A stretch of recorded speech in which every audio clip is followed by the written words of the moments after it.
Satuan Reserse Kriminal Polres Nagan Raya berhasil menggagalkan penimbunan dan penyalahgunaan BBM bersubsidi sebanyak 16 ton yang dilakukan oleh sopir mobil tangki milik Pertamina. Diketahui aksi pelaku sudah dilakukan sejak tahun 2021 yang lalu. Kini pelaku ditahan di Mapolres Nagan Raya.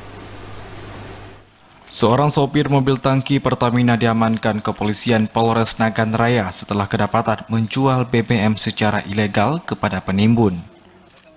Polisi juga mengamankan satu orang penimbun yang berinisial FS serta mengamankan truk tangki serta barang bukti BBM bersubsidi sebanyak 16 ton. Kasareskrim Polres Nagan Raya AKP Mahfud mengatakan aksi pelaku memang sudah dicurigai oleh petugas kepolisian saat mendapatkan laporan dari masyarakat adanya praktik itu. Polisi langsung ke lapangan dan menangkap para pelaku yang sedang melakukan pemindahan minyak di Kecamatan Kuala Pesisir, Kabupaten Nagan Raya. Awalnya supir truk Pertamina dari salah satu vendor di Aceh Barat ingin menjual kembali minyak yang diangkut di mobil tangki yang dibawa pelaku SA kepada FS. Saat pengisian minyak bersubsidi di depot Pertamina Terminal Bahan Bakar Minyak Melabuh dan selesai mendapatkan surat jalan, pelaku tidak langsung menuju SPBU sesuai dengan surat jalan, namun pelaku berhenti di jalan untuk memotong segel yang sudah terpasang di tangki itu.